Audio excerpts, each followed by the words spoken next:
Hey ihr Lieben, schön, dass ihr mit dabei seid. Ich nehme euch heute wieder mit in meinen Alltag und gebe euch clevere Tipps, wie ihr ganz nebenbei Zeit sparen könnt. Außerdem steht der Frühjahrsputz an, also bleibt unbedingt bis zum Schluss dran, es wird spannend. Ich habe dann erstmal den Wetterbericht gecheckt und gesehen, dass richtig viele Sonnentage angekündigt sind. Also perfekt, um alles zu waschen, was in die Waschmaschine passt. Mein Plan, ich hole jetzt erstmal die Wäschespinne aus der Garage. Dabei ist mir dann aufgefallen, dass meine Gummistiefel richtig schmutzig sind. Ja, und hier kommt auch schon mein erster Trick. Ich bewahre immer eine Wasserflasche mit einem alten Lappen im Schuhregal auf. Das ist mein Hotspot-Schuhreinigungstrick sozusagen. Und der ist einfach Gold wert. Ich mache das schon seit vielen Jahren so. Damit kann man nämlich ganz schnell und unkompliziert seine Schuhe reinigen. Und das ist besonders praktisch, wenn es schnell gehen muss.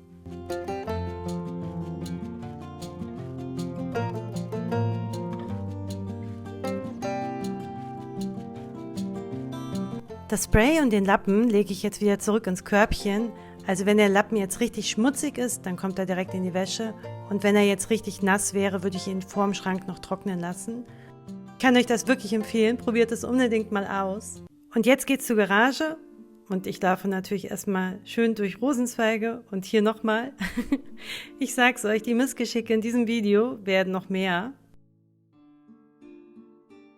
Unsere Wäschespinne haben wir über den Winter eingelagert und klar kann man Wäsche auch im Winter draußen trocknen, aber bei diesen milden Temperaturen in diesem Jahr, ich finde, da waren nur wenig Gelegenheiten und deshalb schone ich die Wäschespinne lieber vor der Witterung und hole sie jetzt raus im Frühjahr. So, jetzt noch den Plastikdeckel suchen und da ist er auch schon. Wer von euch hat auch eine Wäschespinne im Garten? Ich habe lange Zeit nach einer hübscheren Alternative zum Wäschetrocknen draußen gesucht, aber bisher nichts gefunden. Also falls jemand von euch eine bessere Idee hat, dann schreibt sie bitte unbedingt in die Kommentare. Für mich persönlich kommt Funktionalität eigentlich immer vor der Optik. Und ja, Wäschespinnen sind und bleiben einfach super praktisch. So, und jetzt geht's los. Ich sammle jetzt erstmal alles ein, was in die Waschmaschine kann. Das gehört für mich einfach zum Frühjahrsputz dazu. Und natürlich wasche ich einige Dinge, wie jetzt diese Hundedecken und Körbchen, auch zwischendurch mal. Ja, eigentlich immer dann, wenn sie anfangen zu müffeln. Ich mag es einfach nicht, wenn unser Zuhause danach riecht.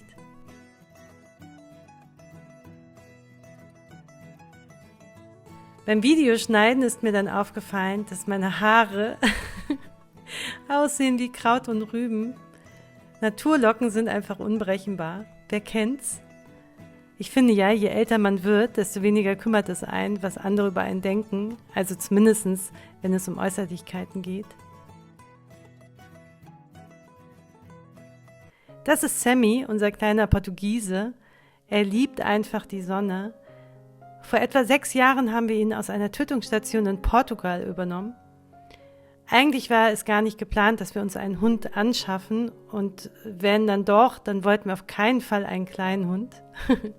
Tja, wie ihr seht, kam alles ganz anders. Aber das ist eine Geschichte für sich, die ich euch gerne ein anderes Mal erzähle. Für alle, die heute neu dabei sind und meine anderen Videos noch nicht kennen, diese Ecke hier ist unsere Tageslounge. Das ist unser Rückzugsort für eine kleine Pause zwischendurch. Oder auch mal ein Nickerchen. Also es ist nicht unser Bett. Ich habe wirklich alles versucht, damit es auch nicht danach aussieht. Und so bin ich dann beim Spannbettlaken von Jonas Lieb gelandet. Ich war nämlich lange Zeit auf der Suche nach einem faltenfreien Spannbettlaken und jetzt habe ich es endlich gefunden. Das Laken von Jonas Lieb aus Österreich ist einfach genial. Und weil es mich selbst so überzeugt hat, möchte ich es euch kurz vorstellen. Danach geht's direkt weiter mit unserem Frühjahrsputz. Mich hat es immer gestört, dass die Lounge durch das faltige Bettlaken unordentlich aussah. Ich habe oft eine Decke drüber gelegt, aber die Falten blieben trotzdem. Das Laken von Jonas Lieb ist nicht nur unglaublich hochwertig, es wird auch direkt in Österreich gefertigt und hält, Ja, was es verspricht. Es bleibt tatsächlich faltenfrei. Der Hersteller gibt sogar ein Qualitätsversprechen. Mindestens 150 Wäschen ohne Falten. Und das Beste? Mit meinem Rabattcode Claudia bekommt ihr 10% on top auf alle Produkte von Jonas Lieb. Der Rabatt von 10% ist mit allen laufenden Rabatten im Onlineshop kombinierbar. Also schnappt euch meinen Code Claudia und testet das Laken selbst. Den Link findet ihr unten in der Videobeschreibung. So, weiter geht's mit unserem Frühjahrsputz. Bei einigen Kissenbezügen hatten sich Federn aus dem Inlet gelöst und schwupps flogen sie quer durch den Raum. Das nächste Mal ziehe ich die Kissen direkt draußen im Garten ab. Ein kleiner Zeitspartipp für euch, damit euch das nicht auch passiert. Und weil dieses Video voller Missgeschicke ist, kommt direkt das nächste. Natürlich ist der Bezug dann aus dem Fenster gefallen. Meine grandiose Idee, ihn mit einer Teleskopstange einzusammeln, was natürlich überhaupt nicht geklappt hat. Ich muss meinen Mann unbedingt daran erinnern, dass wir dieses Jahr einen kleinen Holztritt besorgen. Den brauchen wir hier dauerhaft vor dem Fenster, denn eine direkte Tür zum Garten haben wir nicht. Aber das Fenster ist so niedrig, dass ein kleiner Tritt reicht. Ich zeige euch im Sommer, wie praktisch das sein wird, denn kurze Wege machen im Alltag einfach einen riesigen Unterschied. So, jetzt noch die letzten Kissen abziehen, dann wandern die Bezüge direkt in die Waschmaschine. Abends hatte ich ein paar Mädels zu Besuch, wir treffen uns regelmäßig und ihnen ist tatsächlich aufgefallen, wie frisch die Kissen duften.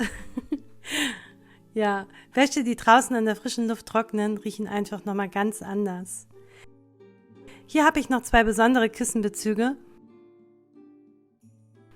Meine Mama hat sie aus 100 Jahre alten Leinenstoff meiner Großmutter genäht. Für den Alltag sind sie mir zu neutral, deshalb habe ich sie einfach unter die bunten Kissenbezüge gezogen. So sind sie gut verstaut und sie gehen nicht verloren. Einen anderen Bezug nutze ich übrigens als Brotbeutel. Ich zeige euch hier mal einen Ausschnitt aus einem anderen Video. Leinenstoff ist tatsächlich perfekt für die Brotaufbewahrung, weil er Feuchtigkeit reguliert. Er kann überschüssige Feuchtigkeit aus dem Brot aufnehmen und wieder abgeben. So bleibt das Brot länger frisch und trocknet nicht so schnell aus. Gleichzeitig sorgt der luftdurchlässige Stoff dafür, dass weniger Kondenswasser entsteht, was helfen kann, Schimmelbildung zu vermeiden. Also, falls ihr noch keinen Leinenbeutel für euer Brot habt, kann ich euch das wirklich empfehlen.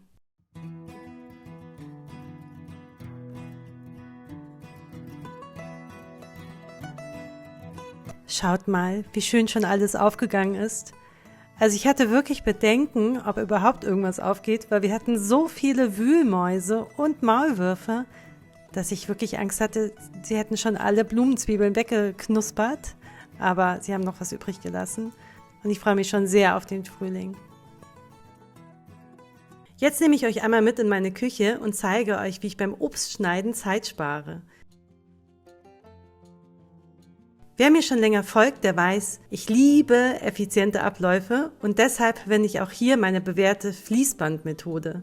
Das bedeutet, ich fasse ähnliche Arbeitsschritte zusammen, um unnötige Zwischenschritte zu vermeiden. So spare ich im Alltag nicht nur Zeit, sondern auch Nerven. Und das Beste, es fühlt sich überhaupt gar nicht an nach Stress. Wusstet ihr übrigens, dass genau dieses Prinzip der Schlüssel zum Erfolg von McDonald's war? Ich habe dazu mal eine Verfilmung gesehen. Und zwar basiert die Fastfood-Kette, wie wir sie heute kennen, auf einer revolutionären Idee der Brüder Richard und Maurice McDonald. In den 40er Jahren betrieben sie ein kleines Restaurant in Kalifornien, doch statt auf das klassische Bedienkonzept zu setzen, optimierten sie die Abläufe radikal. Jeder Handgriff war durchdacht, jeder Arbeitsschritt perfekt aufeinander abgestimmt. Zutaten wurden vorkonfektioniert, Wege minimiert und das Essen war in Rekordzeit fertig. Dieses sogenannte Speedy Service System war eine echte Innovation und veränderte die Gastronomie nachhaltig. Also kein Wunder, dass Ray Kroc, ein damaliger Milchshake-Mixer-Verkäufer, das Potenzial erkannte und daraus eine weltweite Erfolgsgeschichte machte. Der legendäre Drive-In war dabei nur einer von den cleveren Schachzügen, um den Bestellprozess noch schneller zu machen. Angelehnt an dieses Prinzip, natürlich nicht in dieser Perfektion und das ist auch nicht mein Anspruch, schaue ich im Alltag, wo ich meine Aufgaben leichter erledigen kann, sei es im Haushalt, bei der Arbeit oder in der Küche. Und hier zum Beispiel schneide ich das gesamte Obst in einem Rutsch, fülle es direkt in Gläser und stelle es dann in den Kühlschrank. So haben wir jederzeit frische Snacks griffbereit, ohne jedes Mal von vorne anfangen zu müssen. Eine kleine Routine mit großer Wirkung. Hier zeige ich euch noch kurz, wie ich einen Granatapfel schäle. Ich habe das selbst mal vor ein paar Jahren in einem Video gesehen und mache das seitdem so.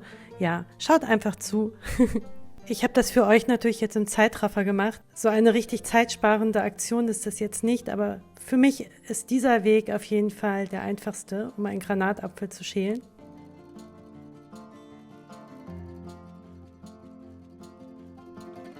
Ich liebe diese durchsichtigen Gläser und verwende sie tatsächlich täglich für die unterschiedlichen Zwecke in der Küche. Besonders praktisch finde ich sie für den Kühlschrank. Seit wir unsere Lebensmittel überwiegend in transparenten Behältern aufbewahren, bleibt alles im Blick und nichts gerät mehr in Vergessenheit.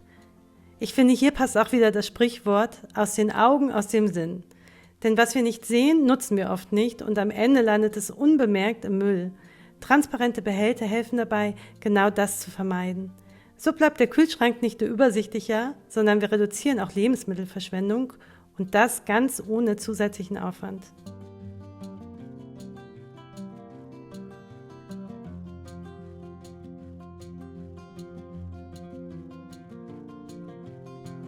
Hier verwende ich jetzt für das Finish, für den Glanz, nochmal meinen selbst angemischten Küchenreiniger. Das Rezept schreibe ich euch unten in die Beschreibung.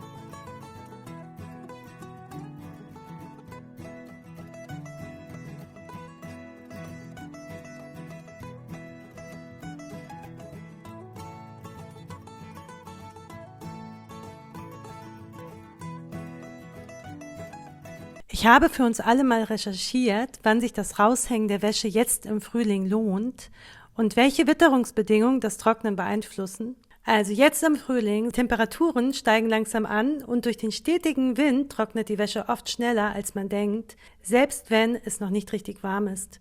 Wichtig, je mehr Luftbewegung, desto schneller trocknet die Wäsche. Denn Wind unterstützt die Verdunstung und auch leicht bewölkte Tage eignen sich, solange es trocken bleibt. Das haben zumindest meine Recherchen ergeben. Schreibt doch gerne einmal in die Kommentare, ab wann ihr die Wäsche raushängt.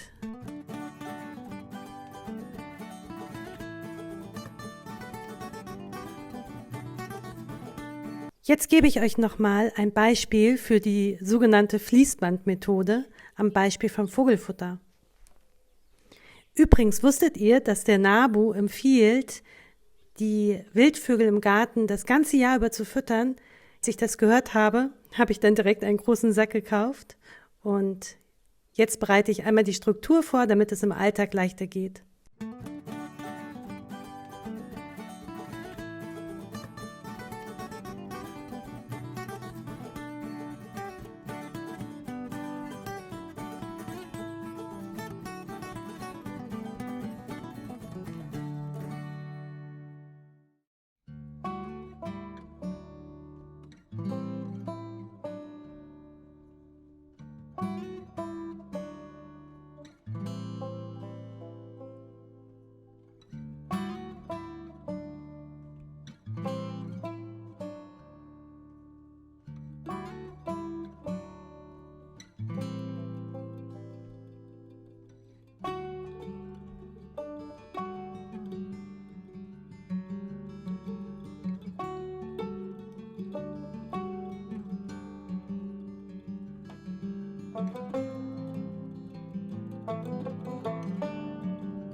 Ihr Lieben, ich danke euch fürs Zuschauen. Ich hoffe, ihr konntet ein paar hilfreiche Ideen für euren Alltag mitnehmen. Oft sind es ja genau diese kleinen Kniffe und Gewohnheiten, die auf Dauer einen riesigen Unterschied machen. Wenn dir das Video gefallen hat, dann lass mir gerne einen Daumen nach oben da. Das zeigt mir, dass dir solche Inhalte helfen. Und wenn du Lust hast, regelmäßig neue Tipps rund um mehr Ordnung, Struktur, Zeitersparnis und ein gemütliches Zuhause zu bekommen, dann abonniere gerne meinen Kanal. In den nächsten Wochen habe ich noch einige richtige spannende Videos für dich geplant, unter anderem zu schnellen Routinen im Haushalt, cleverer Aufbewahrung und visuelle Ordnung. Wenn du keins davon verpassen willst, dann klick gerne auf die kleine Glocke, so wirst du automatisch benachrichtigt, sobald ein neues Video online geht. Und wenn du jetzt denkst, ich will noch mehr sehen, dann schau unbedingt mal bei meinen Playlists hier auf dem Kanal vorbei. Ja, schön, dass du mit dabei warst und ciao, bis zum nächsten Mal.